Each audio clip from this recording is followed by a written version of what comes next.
My father came to New York in the year of 69. From here to Pennsylvania to help him dig the mine. The story wasn't pretty. The miners Turn this down a little bit. Just a little bit, though. Hello. I'm Patrick Miller. I'm president and founder of the American Society of United Irish, Incorporated. United Irish for short, of course. We are an American not-for-profit dedicated to the preservation and promotion of American Irish history. We are pretty new to the scene. You'll be able to tell that when you watch this video, given my camera angles, lighting choices, and, of course, my crooked glasses throughout. However, the Ancient Order of Hibernians are not at all new to the scene. Next year will mark their 190th anniversary, and frankly, they have foundational traditions that go far beyond 190 years. I met with the new New York State AOH president and my old friend and Hibernian brother, Tommy Beirne. It was a pleasure and an honor. We got into several topics, as you will hear, ranging from general Hibernian identity and history and the priorities of President Beirne's incoming administration. I'd certainly like to thank worthy President Beirne for his time and travel, as well as the Oswego AOH Division President Rich Coots, Tim and Jason, of course, for welcoming us into their hall for the afternoon. It was a great day. I hope you enjoy the conversation. And, of course, this is 1916's new single, The Mollies, which is appropriate, of course, for this discussion, as you may see and hear. Thank you very much for your time. See you next time.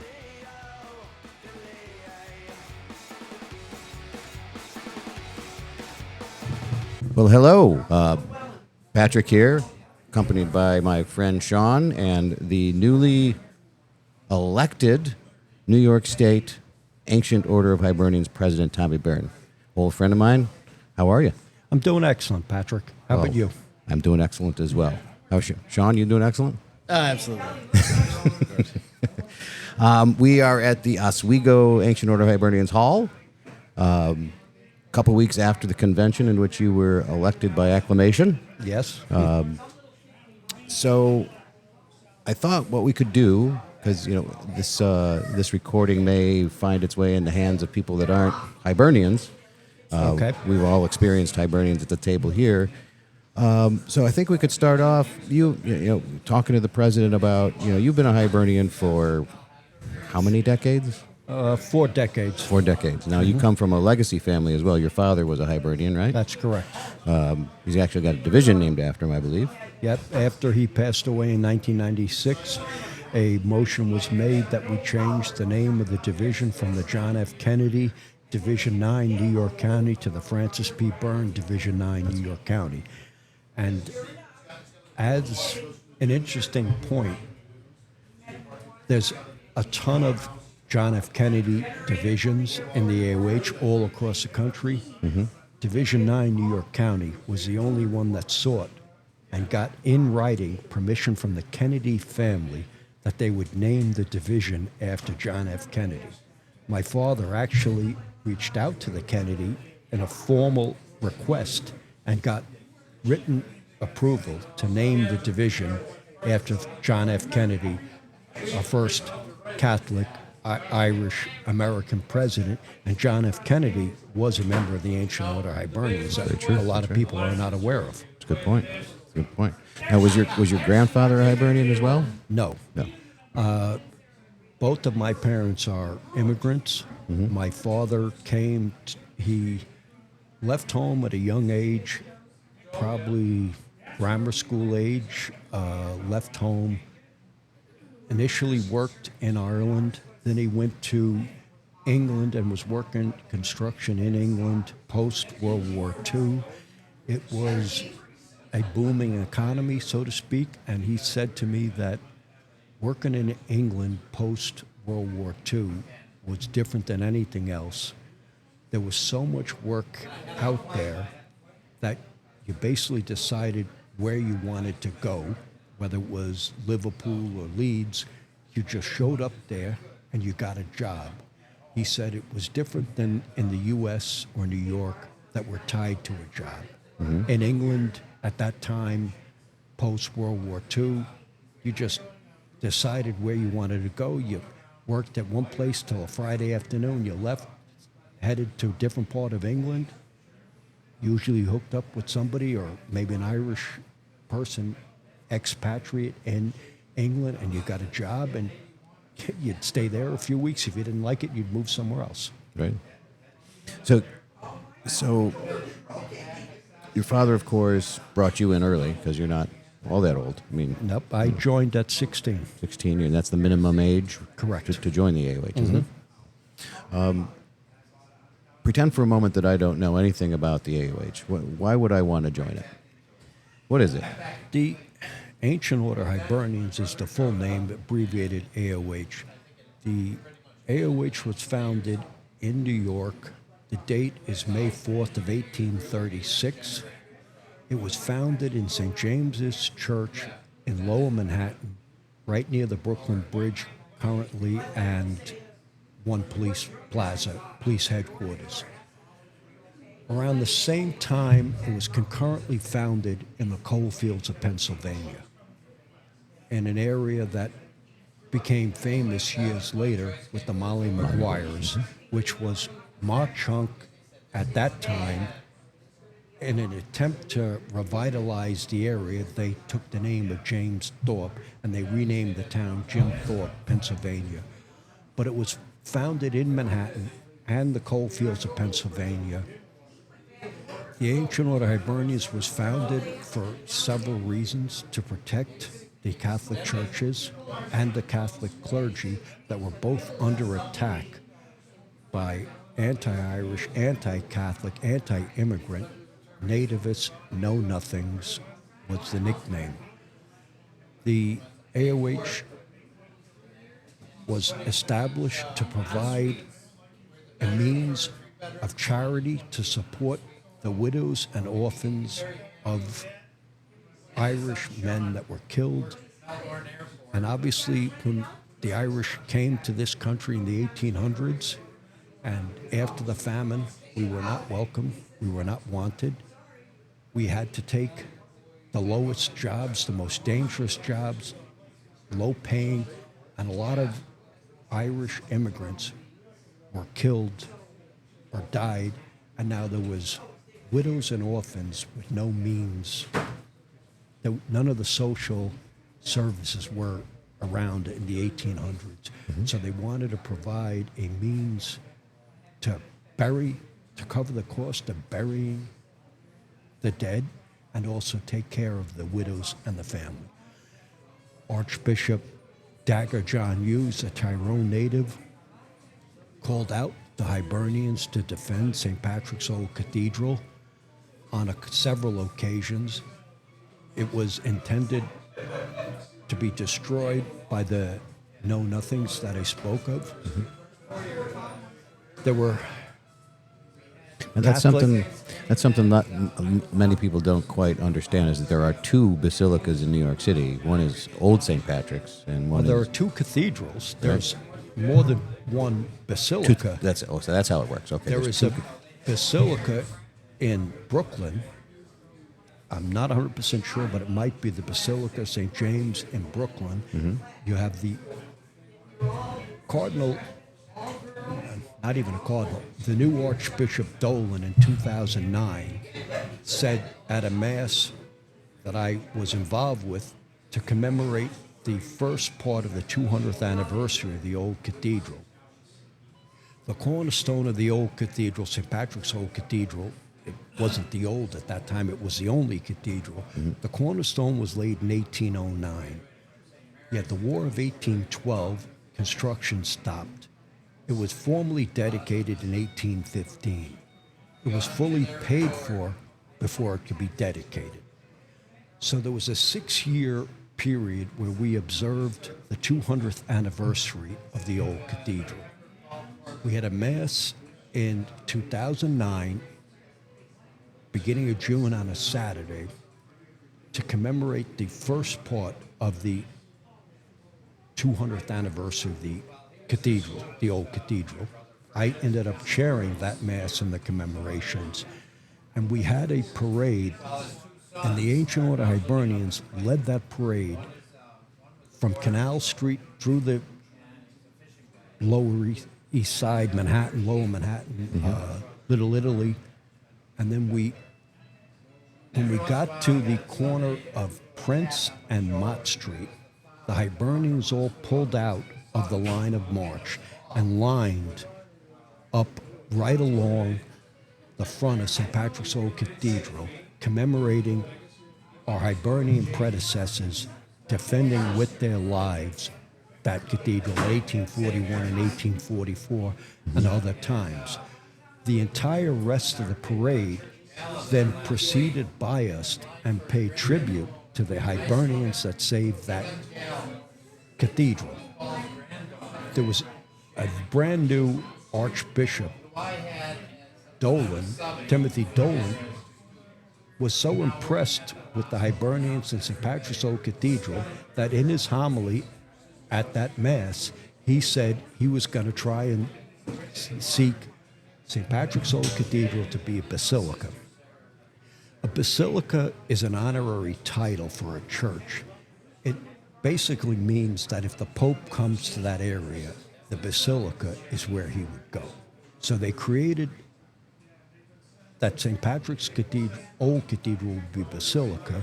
He announced that it was formally approved on St. Patrick's Day in the new cathedral of 2010 is when he formally announced they had petitioned the Pope and had approval that St. Patrick's Old Cathedral would be a basilica.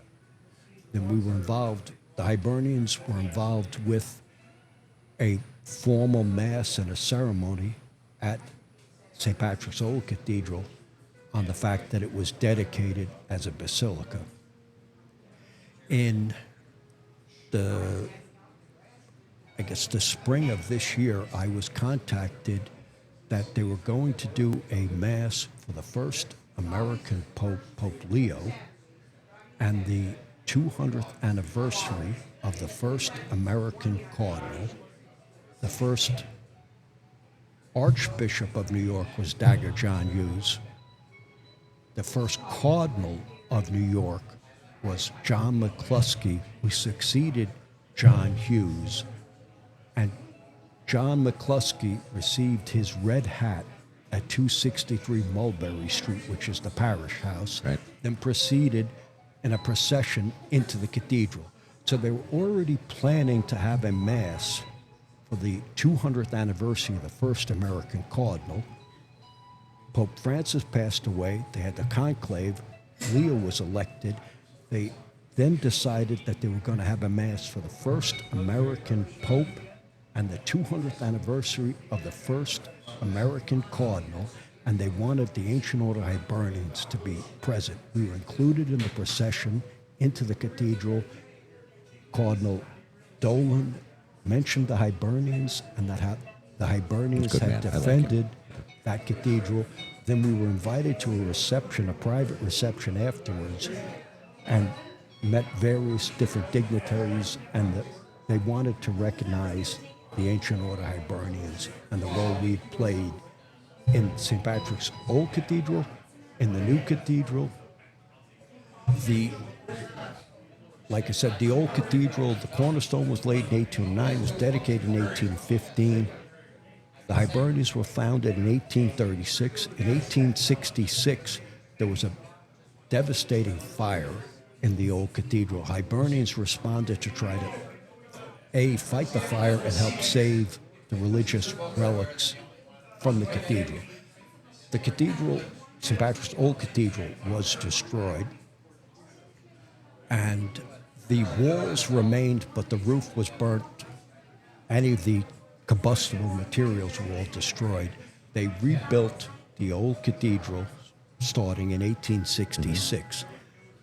The Archbishop John Hughes laid the cornerstone for the new cathedral, and he laid the cornerstone in, I believe it was 1859, just prior to the Civil War.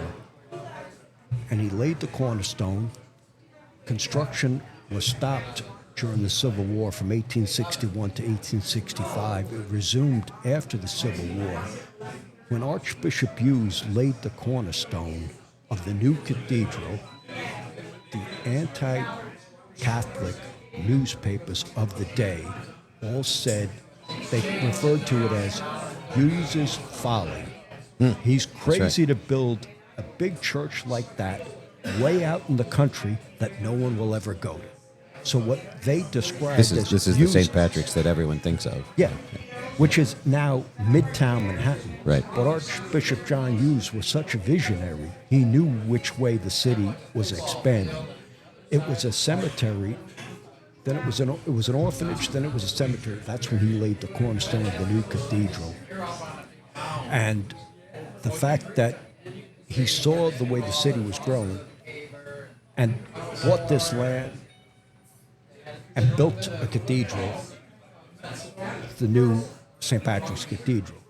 Archbishop Hughes was buried in the old cathedral in the crypts underneath the old one, and then when the dedication of the new cathedral, his body was transferred up to the new cathedral. So, it's quite obvious by your story that the Ancient Order of Hibernians, AOH, is still very, very involved with the Catholic Church. We are Yes. not, we're Irish Catholic and proud of that. We love our faith. So that's not in name only. We are practicing Catholics. So that's a part of our membership, right? You have to be. You have to be I think they say Catholic and Irish by birth or descent to Right. join the Ancient Order of Hibernians. Now I'm a terrible Catholic. Well, that's up to every man. So is judges what his own So is it religious right? thing is. That's where when it comes to membership, do we have to be fully involved in the church? Do we have to? We certainly have to have our sacraments and things of that nature. What's the don't, line? I don't interrogate any new potential member. I take his word that he is a Catholic. I'm not going to his pastor. I am also, in addition to being the newly installed, elected New York State president, I'm a division president. I was probably the youngest division president in the country when I first took over my division president. That was in the early 90s. The division was struggling. I went in as the new president to try to revive it. Years forward, and with COVID, and we had a couple of presidents that had health issues, somebody made a comment at a meeting that maybe we should just fold the division. We were stagnant, we weren't growing. I said, well, that's not going to happen as long as I'm alive. There's only one division in the entire country that has my last name. Right. And it will not fold while I'm here. Right. I will go Makes sense. back in as division president and revive it. And we brought in a load of new members.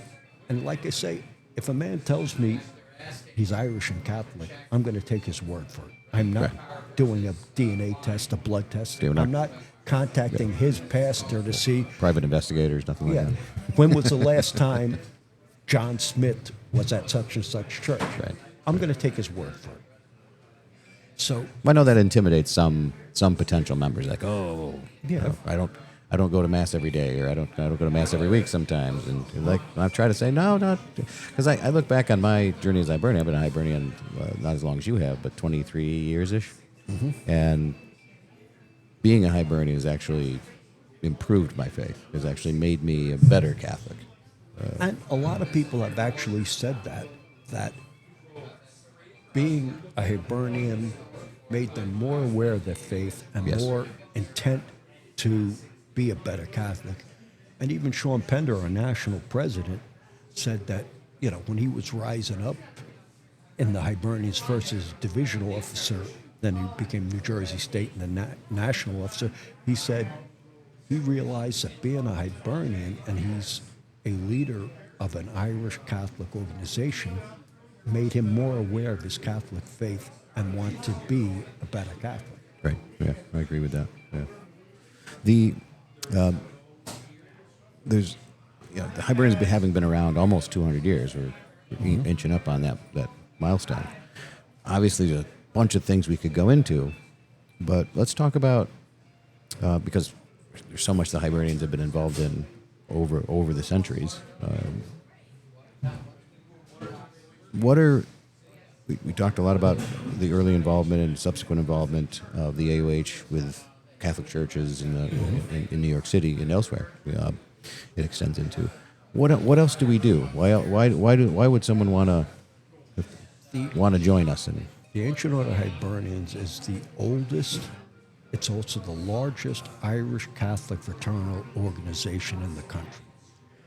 The expression is that the Ancient Order of Hibernians is the voice of Irish America.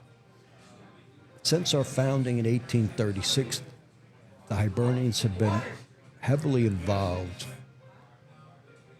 with trying to promote and ensure a unified Gaelic and free Ireland, united across all 32 counties. Members of the Hibernian Rifles were present in Glasnevin Cemetery in August of 2015 for the funeral of Jeremiah O'Donovan Rossa. And the Hibernians have been involved in the Troubles, 1916 Rising, through the Civil War, through the War of Independence. And when the Troubles started in 69, in the early 70s, the Hibernians have been very active in raising money and supporting the families of those that were arrested, interred, basically prosecuted because they were Irish and Catholic, without what they used to refer Many to as without trial, yeah. diplock courts, without a trial. The system was stacked against them. And the Hibernians have been very involved with that. You mentioned the convention in Rochester. I said that two things revitalized Irish America. One was the 1981 hunger strikes, and the other was Mike Flannery being the Grand Marshal of the New York City St. Patrick's Day Parade in 1983. And I said it awoke the sleeping giant of Irish America. The Ancient Order Hibernians have pushed the British government, the American government, the Irish government, and kept all of their feet to the fire for various things. It was the AOH backed the American brokered Good Friday Agreement. Some people don't necessarily agree with everything in the Good Friday Agreement, but the reality is it brought a period of peace that two generations have grown up without the violence, Indeed. the death. Yeah, It's I obviously- don't like everything about the Good Friday Agreement, but you can't argue the fact that it's brought peace and many other positive steps forward, and a space for those two generations to explore their own position on the matter. Which and the numbers are rising, even in the what we would have considered traditionally the Protestant community there.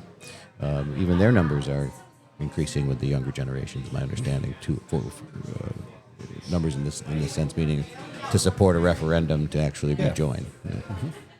And it's the Ancient Order Hibernians is pushing that a lot of aspects of the Good Friday Agreement that haven't been implemented to this point are pushing to make sure that they are implemented. Right. Whether it's legacy issues, whether it's, like you said, a referendum. The Ancient Order Hibernians and Irish America has a huge impact in the struggles in Northern Ireland. And when Martin Galvin and the Ancient Order Hibernians can get multiple bipartisan members of Congress and Senate to sign a letter, it gives it a lot more clout than just one or two or just us as an organization.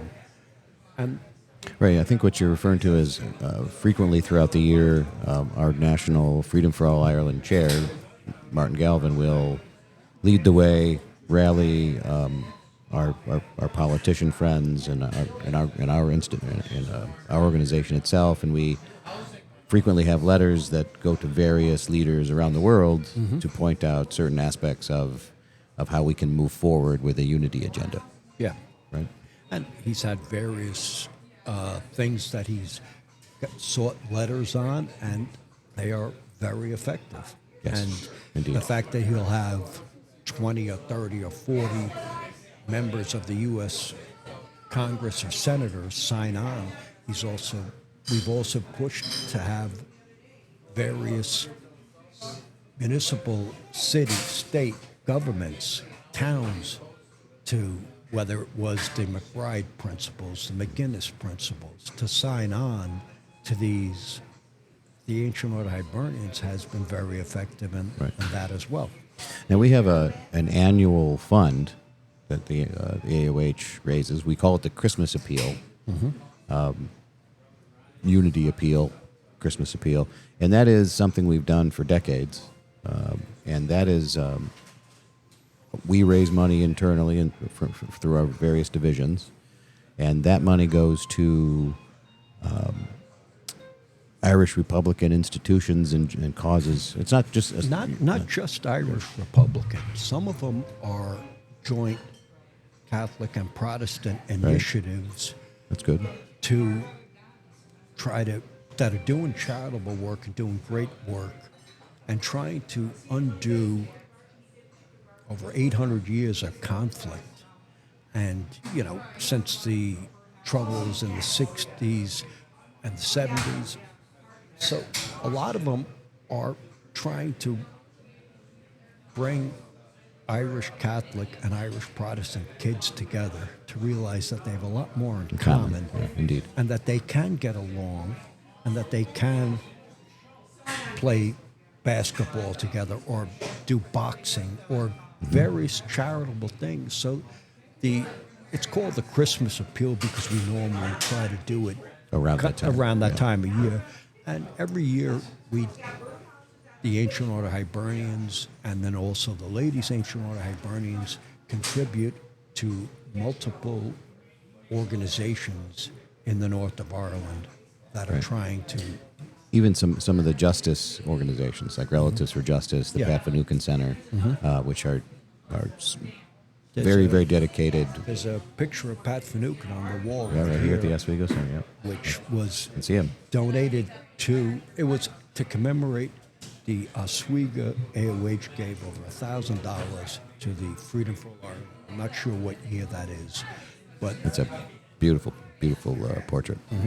Pat Finucane was a legendary civil rights attorney in the north of Ireland. He was executed because he was so successful in fighting for equality and representation and justice for Irish Catholics that were discriminated against. And now, if my memory serves, his son had subsequently been the Lord Mayor of Belfast. He isn't anymore, but he was also, for a while. I believe he might be He's an MP now. MP right now. He was Lord Mayor of Belfast. Now I believe he's still an MP. That's awesome. I think Bobby Sands said our best revenge is the laughter of our children. Yes. Right on. So we have our Catholicism, we have our involvement and steadfast support of the unity agenda for 32 County Ireland. What else do we Hibernians do? Well, one of the big things that the Hibernians tries to do is stop the defamation of Irish and Catholic. That's still going on? Yes, and especially in the media and all these depictions of Irish stereotypes and everything else, and especially leading into St. Patrick's Day. St. Patrick's Day, growing up for me, was the biggest day of the year. Equivalent, or probably bigger than Christmas or Easter. Right. So St. Patrick's Day was always a sacred day to me. It was never a day to drink green beer, eat a green bagel, or wear some silly outfit.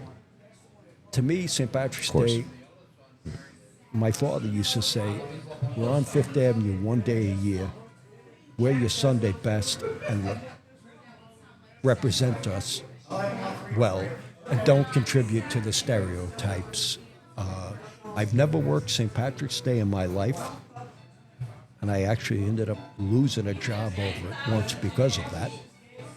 But I've never missed the 18th of March, and some people say, wait, you're taking the 17th off? Why don't you take the 18th? No, I'll be here bright and early on the 18th. Don't worry. Right. And I refused to work St. Patrick's Day, and the company I'm with now, they said, recently, don't even bother putting in. We know you're not going to be here. Just take the day. I think that deserves reiteration because, I think it's such a, you mentioned earlier we're the largest Irish Catholic organization in the United States. I think we're in every contiguous state in the United States, 36,000 membership. And I think we all feel the same, is that St. Patrick's Day is not, we're not the people that go out there and drink the green beer and get stupid. It's an important day for us. We march in our parades. We do get together and have some beers, listen to music, and enjoy the history of the day and our shared culture. We promote our history, our culture, our language, our dance, our music, and the fact that a lot of those things have survived to this day.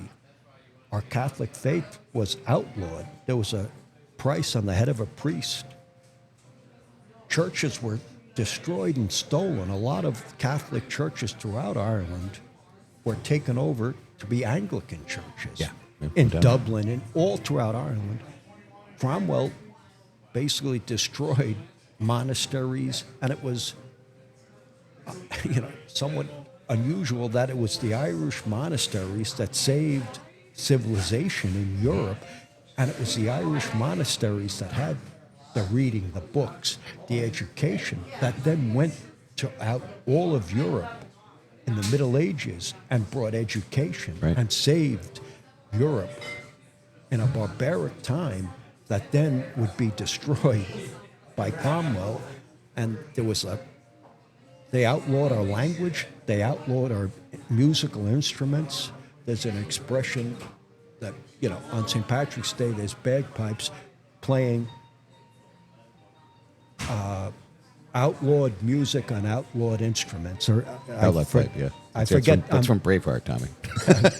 Well, it existed beforehand, but yeah, that's outlawed tunes and outlawed pipes. Yeah, something to that effect. And we shouldn't be marginalized and forgotten about. Every single military conflict from the Revolutionary War up to this current day was led by Irish men and women. Well, didn't President George Washington found St. Patrick's Day in the United States? The first St. Patrick's Day parade in New York City was in 1762. It's older than the United States. Oh, he declared it a holiday. That's what he did. He did declare it a holiday. Yeah. But the New York City St. Patrick's Day Parade is older than the United States. It's older than the city of New York. It was originally Irish soldiers in the British Army in 1762 had a mass and then processed to a breakfast afterwards was the first parade in New York City. George Washington acknowledged the contributions of the Irish. And I believe it might have been, he gave the entire Continental Army St. Patrick's Day off to try to build morale. It was because he was so grateful for his army, which was mostly Irish. Yeah, it was. Most people don't know. It was in Jockey Hollow, New Jersey, which was the most brutal winter. I might have been 1778. I'm not 100% sure on the year, but he gave the entire Continental Army off on St. Patrick's Day to recognize the Irish contribution. It was stated in British Parliament that they lost the American colonies because of the Irish presence. George Washington, when he became our first president, backed Irish independence and Irish freedom. And he had a quote that when my country unfurled our banners in a friendless environment, it was the Irish that stood with us.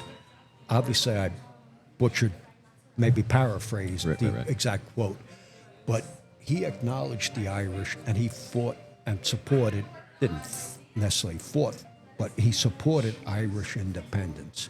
And it was the Irish that, in a lot of ways, led to our independence.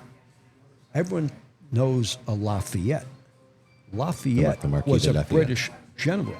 He led an French. Irish regiment that goes back to the flight of the Wild Earls, when Irish noblemen and military leaders went to France, Spain, and went throughout all of Europe and joined their military. Lafayette was the figurehead. It was an Irish regiment going back to the O'Neills from the flight of the Earls that came to fight for American independence. Right. Was a famous soldier, Murphy, who fired the shot. He was a backwoods sharpshooter hunter. He was part of Morgan's Rifles. They were an elite, you might say, the term didn't exist in 1770s, Special Forces unit, but it was Murphy that at the Battle of Saratoga took out the British general and created chaos on the battlefield at Saratoga, which became the turning point of the American Revolution. Right. I mentioned Murphy, but it was Murphy at the Battle of Saratoga.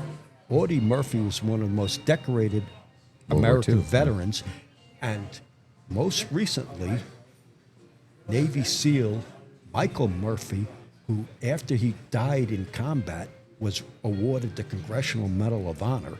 So there's been a Murphy at our first battle, Murphys all the way through in World War II, Audie Murphy, and up to the recent days in Afghanistan and Iraq.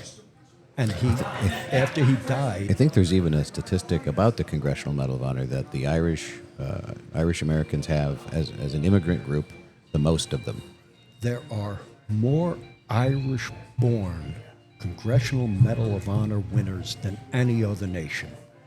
There is a monument or commemoration to them down at Valley Forge. It's the Medal of Honor Grove.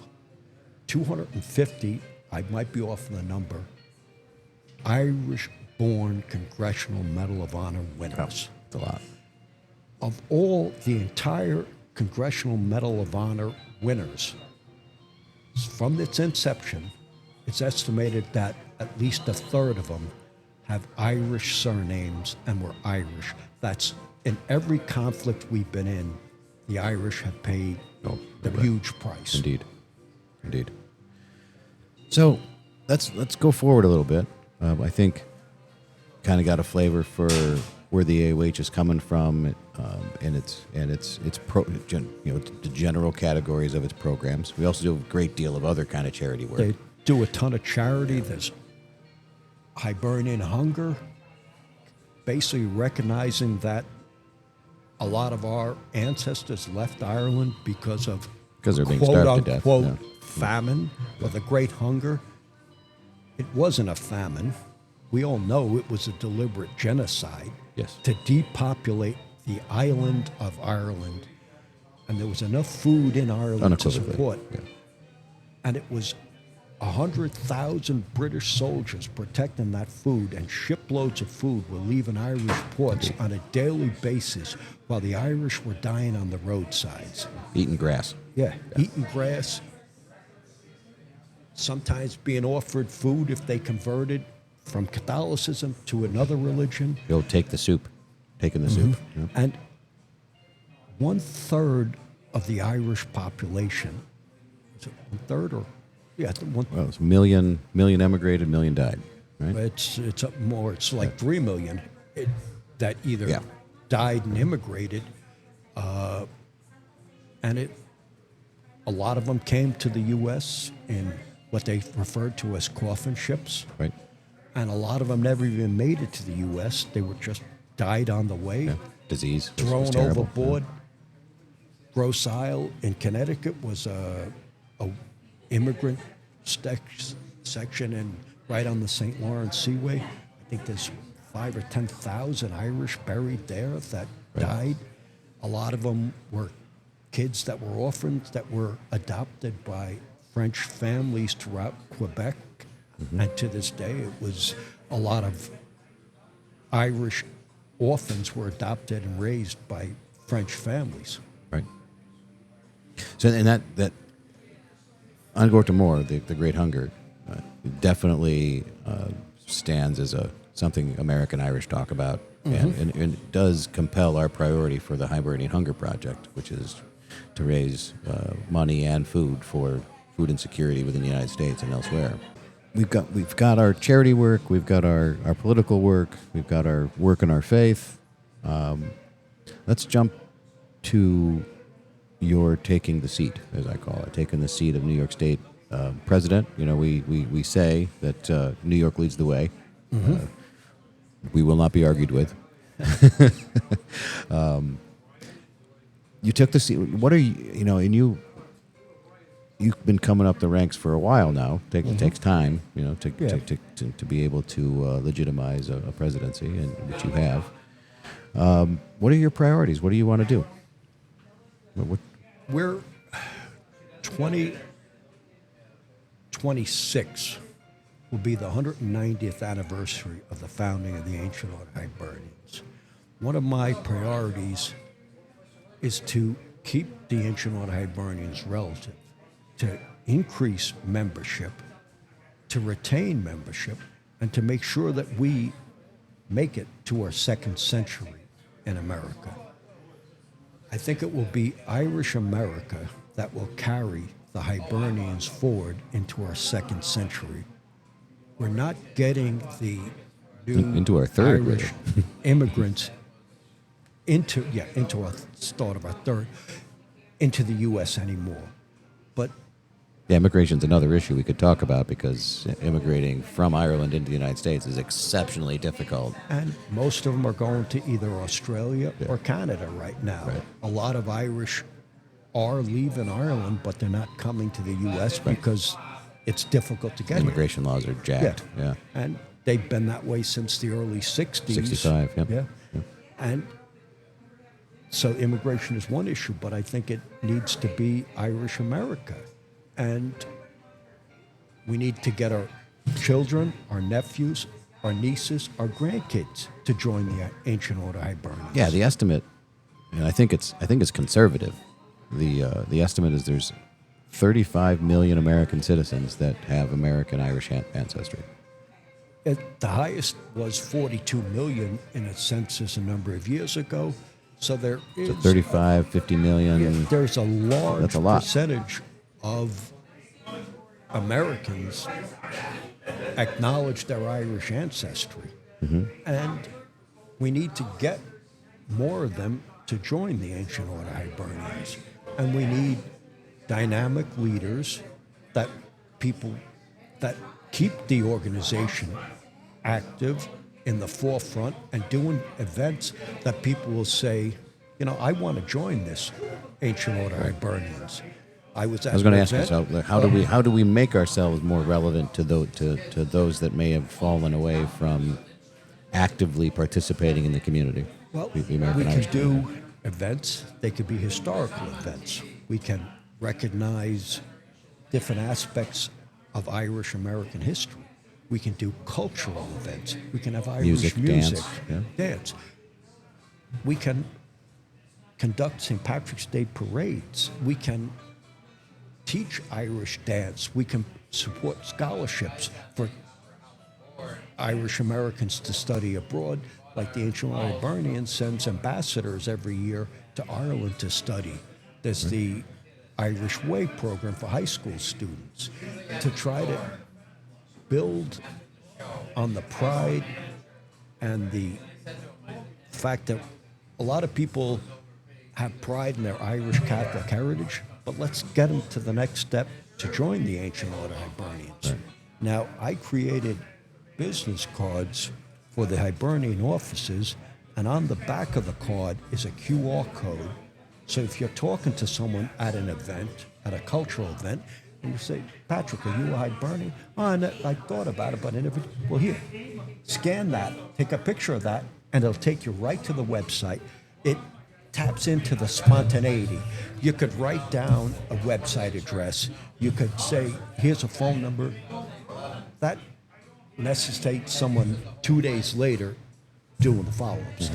If we can tap into that spontaneity, when someone is at a St. Patrick's Day parade, obviously they're proud of their Irish heritage, you can give it a card and say, here, this will take you right in. They're willing to do it then. And a lot of people, when they're asked, how come you just became a Hibernian? Their comment is, I was never asked to join. So we need to all be ambassadors. We need to say to people, you're Irish and Catholic. You're proud of your Irish heritage and your Catholic faith. Are you a member of the Ancient Order of Hibernians? I'm not even familiar with them, but no, tell me about it. And then we can all expand our membership and our outreach, which I think every officer, we have an organizer, but every officer is an organizer. Right. So your first priority, increased membership. What's next? What's number 2? I want to commemorate several things that will happen partway through my term in 2026. It'll be the 250th anniversary of the signing of the Declaration of Independence.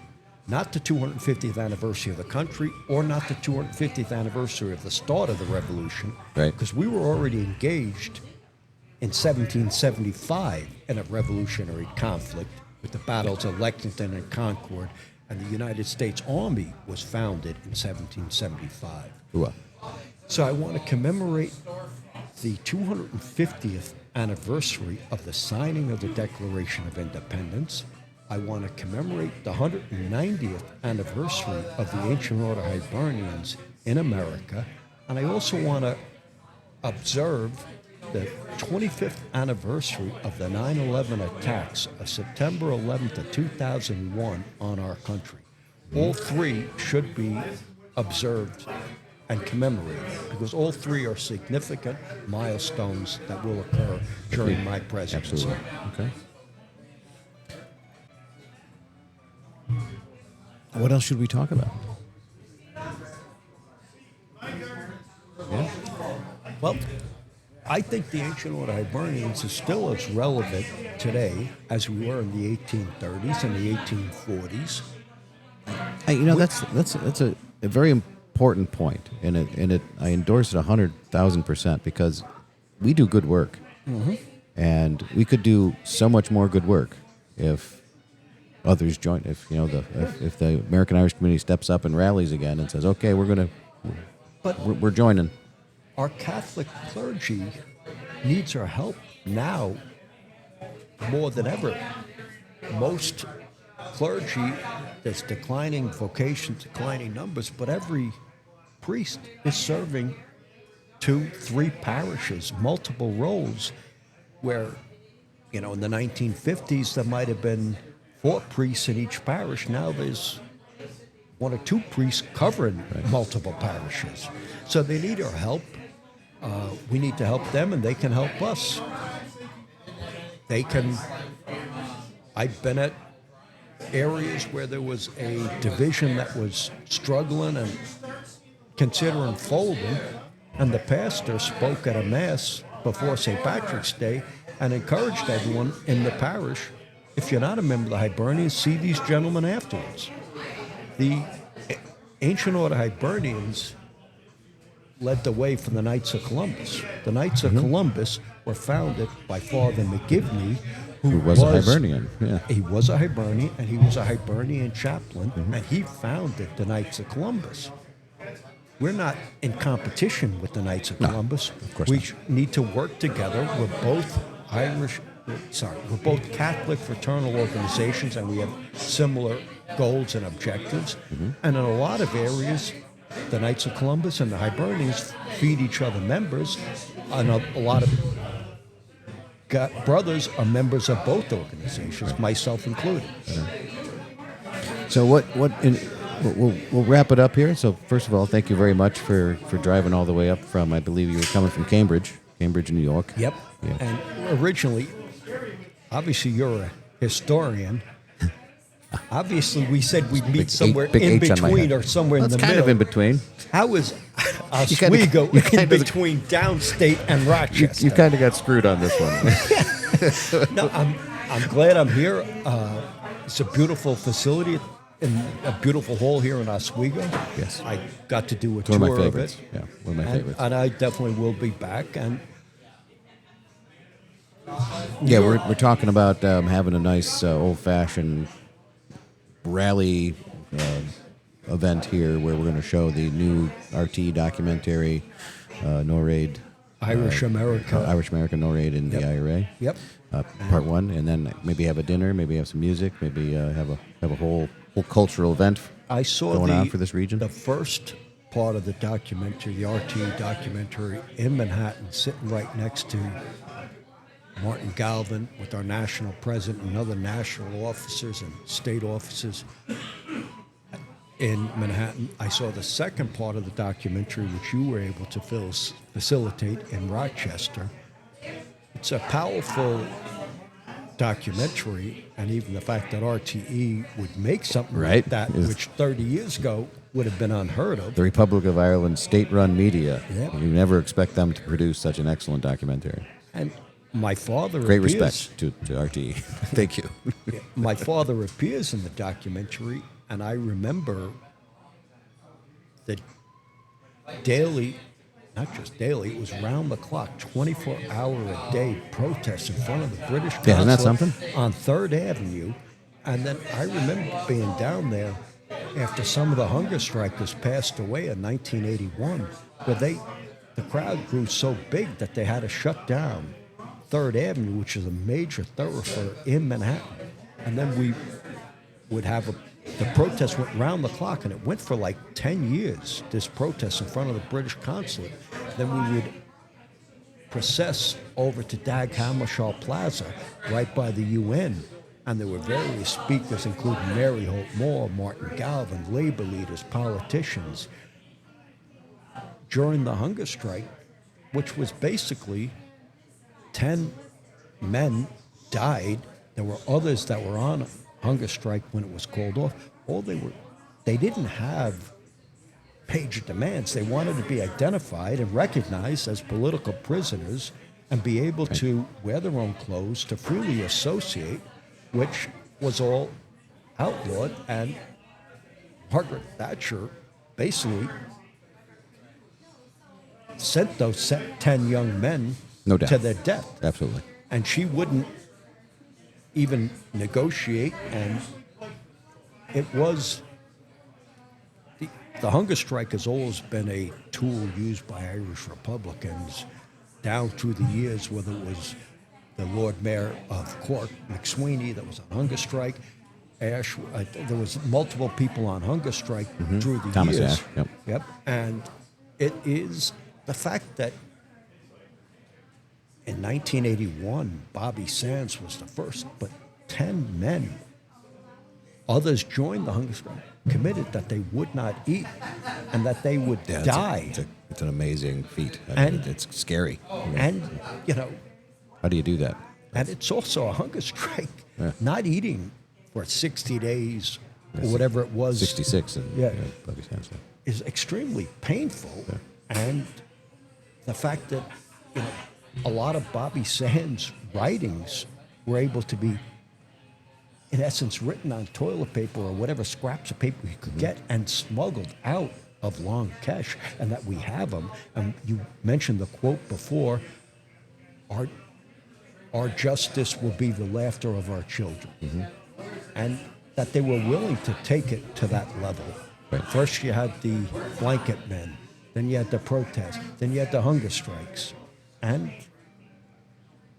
a lot of them had family, they had wives, they had children, they had mothers, they had brothers that were willing to take that step. Right. And that was a painful time. Definitely a painful time. It was a dramatic time, but I think it had a lot of positive impact because of those 10 brave men that died. Indeed. And the others that were on hunger strike. Right. And as one would die, another one would take their place. Right. And I mean, Bobby Sands was an elected member of Parliament, British Parliament, and the fact that they while he was in prison. Let an elected member of Parliament die. Well, that's reflective of the way the British have always seen and treated the Irish. It doesn't surprise me, but it's horrific. Yeah. So, again, thank you. Okay, thank you very much for your time, and Sean. We'll do this again, I'm sure. Absolutely. And let's wrap it up and have some beers. What do you think of the convention in Rochester? I thought the Rochester Convention was the best I've ever been to. Saratoga was a close consideration, and I'm even using national conventions as in my. I thought it was a a phenomenal convention. I thought the events, the local committee. I thought the fact that there was unity. I thought it was overall. I've heard. I mean, your speech was a little long, but I'm just kidding. It was a great speech. It was absolutely best Hibernian speech I've heard at an I knew it was installation. going to be long, but I had a lot of. And I loved how you flashed your medals. The They medals. weren't my medals. Your family medals. That's why I would not wear them on the outside Right. of my jacket because I didn't earn them. But what Your family Patrick medals, is referring to, I had arranged to have my maternal grandfather's IRA medals that he won with an active service with the Kilkenny Brigade of the IRA. Back in 16, right? Yeah. But my mother didn't even know I had them. I opened my jacket in the church, St. Patrick's Church, before the Mass. I opened my jacket. I said, Mom, look at these. She goes, what are those? I said, they're your father's IRA medals. She goes, how did you get them? Don't worry about it. How did you get them? Don't worry about it. I made arrangements. It was something that I thought about months before the convention, and I put it in process to try to make sure I could have them. And I thought, I said, it's probably unique. And I said it to Sean Pender, for a state president to go in as state president, to be installed wearing his grandfather's IRA medals. Oh, that was fantastic. Yeah. I had. It's a great speech. It was. I wore my father's AOH ring and his cufflinks and my maternal grandfather's IRA medals. We could And I tell said- that your mother was very emotionally affected. That's what I wasn't at the table with her, but We could tell. I heard she was very. I wasn't at the table. I was looking across the room at her, and we could see Yep, it. I heard she did get teary-eyed. A little bit. And she's 89 and a half years old, so she's doing great. When I told her in the earlier, that the Pope was sick, she goes, he's a year younger than me. He'll be fine. So she's still doing great. I'm glad she could make it to the convention, and my two brothers were there as well. So my wife and one of my children were there. Right on. Well, let's wrap it up. Okay. Thank you very much, and up the rock. All right, up the rock.